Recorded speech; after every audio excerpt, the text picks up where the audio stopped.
It's 6:30 a.m. Do you know where your brisket is? Well, don't you know I'm all about it? Welcome back to Everett Barbecue. Today we're cooking a brisket on the Weber Kettle, Texas style.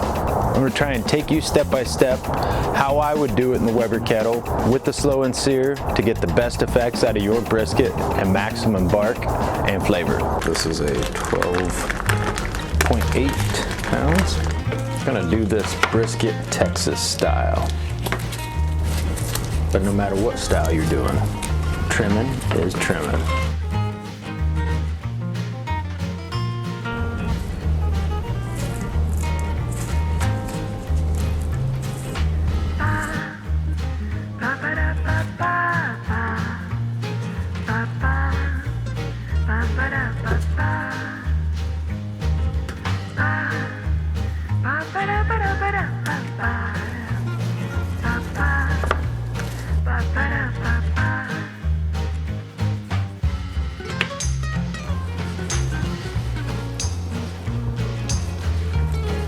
At this point, I'm definitely gonna trim this corner off. There's a lot of fat.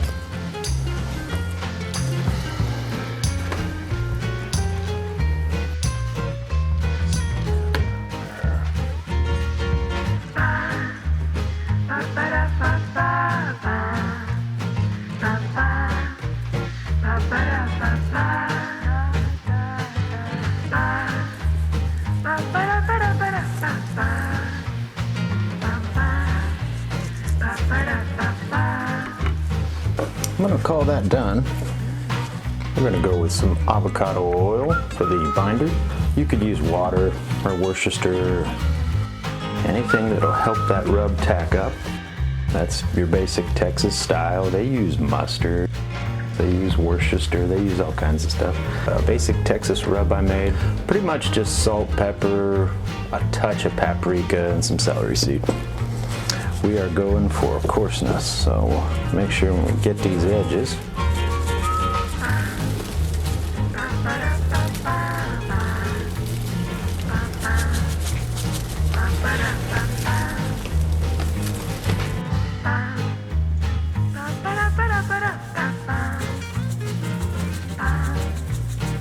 I'm about to get this bad boy in the smoker.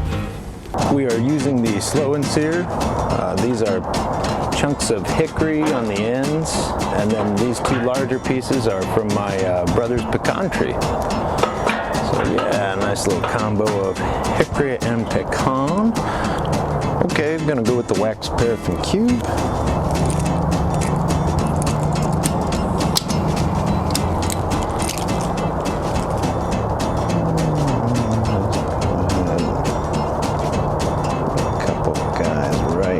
To them.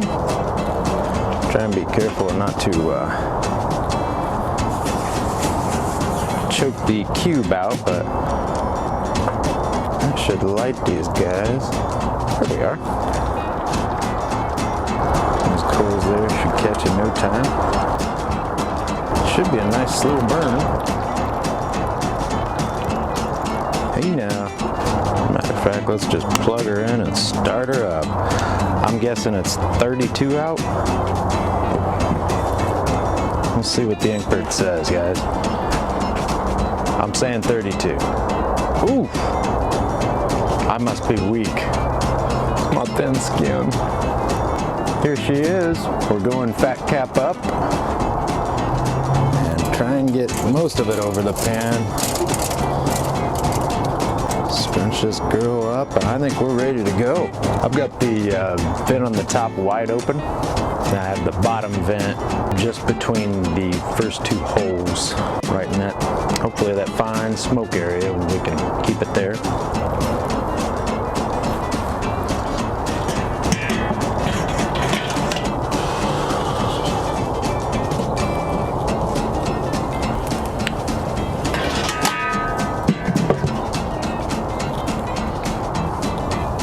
Well, we're running a solid 250 on the Inkbird, 252.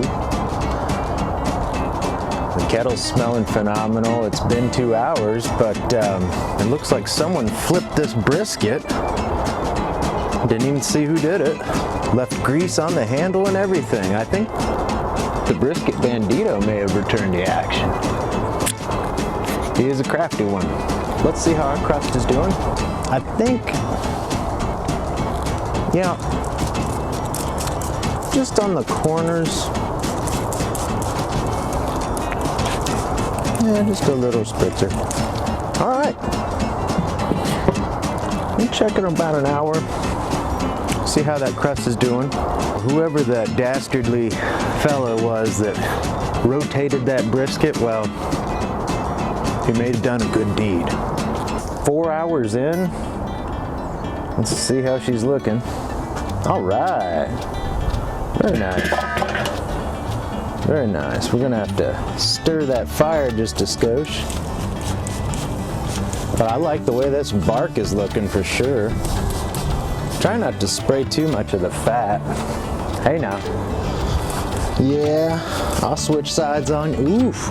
Speaking of switching sides, we may have to call the Brisket Bandito or rotate this bad boy. Oh, all sides.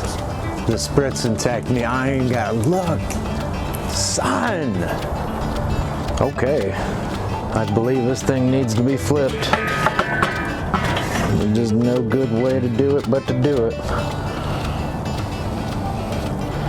I'm getting a real nice crust, so I'm not worried about moving it, just worried about keeping her together. Okie dokie. Boy, she is. We're about 5 hours in, and that's how we're looking. Not all of it's set on the fat side, but we're hoping to change that. She could use another spritz while we're open. Try not to put too much on the top there, but this point's taking all of it. Okay. I think we've let out enough heat. Like I said, we're about 5 hours. 154 was the temp, last temp I saw. Oh, she cooled down to 153, yikes. Teetering on the brink of tenderness. We're ready to wrap. Oh, my mercy.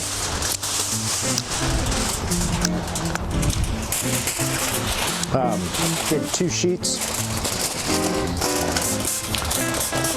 And I'm not gonna go with any broth or anything, just a nice spritzer in here. Give it a small bath. I'm sure this foil reflection's great for the camera angle. All right.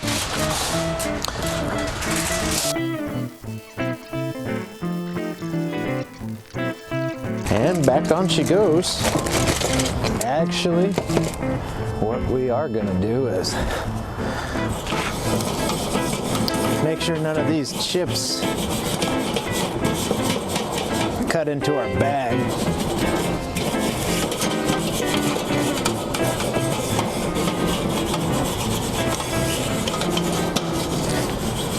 That ought to do. Hello, hello.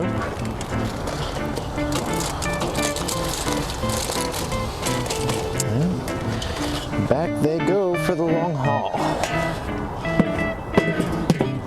So we'll take it to 205 and give it a rest for an hour or 2 or maybe 3. Who knows how many pops I might have. Okay, we have rested. The Inkbird tells me we're still at 176. Didn't even use a broth or any kind of injector, and I mean, that is swimming in its own juices. Just gonna be a little messy. Hey now. A little bit of jiggle to it, don't it? Mercy, that looks good. Yeah, that knife's falling through.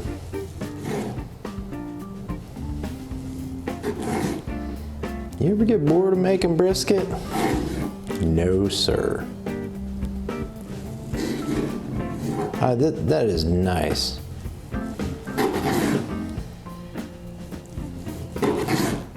These are our flat slices. And they're going through real nice, guys. Well, I think they're going through nice. What do I know about it, eh? Some boy from Indiana thinks he knows something about brisket. Well, let me tell you, I think I know something about brisket. Do I know anything about Texas brisket? That remains to be seen.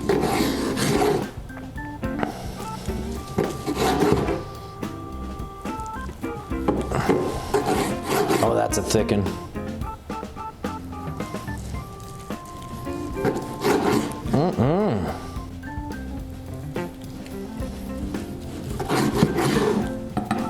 Well, let me see how it looks.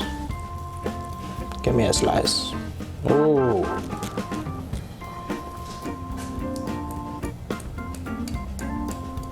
That is an audible clap. Very nice smoke ring for the old Weber Kettle. And then let's see our pull test. Ah ha ha. Really good beefy flavor. Very tender. That is just slicing like a dream, guys. Okay, moment of truth. There's our Texas brisket. Hello, hello.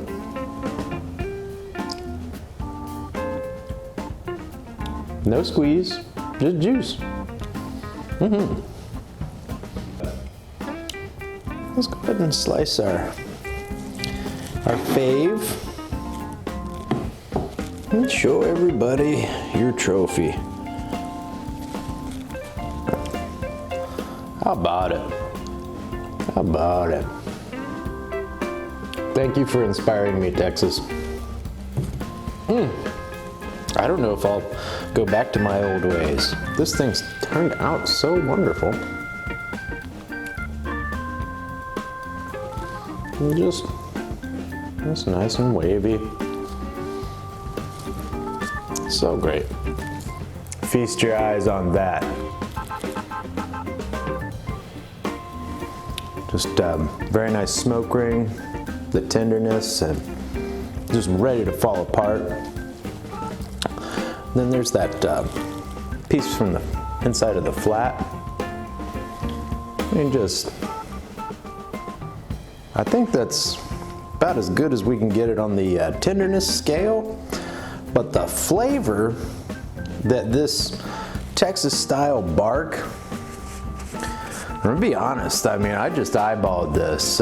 2 parts coarse ground pepper, 1 part kosher salt, dash of celery seed, and maybe a tablespoon of paprika. I wanted more texture as opposed to powder and fine things in that rub, and this, it came out in the bark. The bark's just phenomenal. It's tough to close out this video. I think that's where the Texas guys and gals just got it dialed in, keeping it simple with the salt and pepper. The beef shines through with this. The texture on that crust is very pleasing, and I tell you, the flavor's undeniable. That's one of the best briskets I've ever had. Super tender. Hey, shout out to Karen the Kettle and that slow and sear. Did a little bit of a number on this bad boy. There's your end piece, haha. The chef's special, baby. I know a lot of people have their Texas style brisket, and a lot of people have Weber Kettle videos out there, but I wanted to combine the two just to show people at home it doesn't really matter what kind of grill you have, what kind of setup you have. You could make something authentic barbecue Texas style in just about any cooker. I don't want to say it was 8.5 to just 9 hours of cooking on that bad boy, and a good 90 to 100 minute rest, and here we are just elbow deep in some awesome brisket. I'm very pleased with this cook, real pleased with the kettle, and I tell you, the simplistic rub really helped that beef shine. I don't care how many times I'm gonna say it. I hope you enjoyed this brisket cook. If you want more like it or any other barbecue ideas or experiments, click subscribe. You can join my tribe, jump in the backyard, hang with my gang, and get to cooking with us. Well, I'm all about that action, boss. Boy, you thin-skinned. It doesn't matter how cold it is outside. When you got brisket like this, you're always warm. That battery should be dead. Wow, still going. Impressive.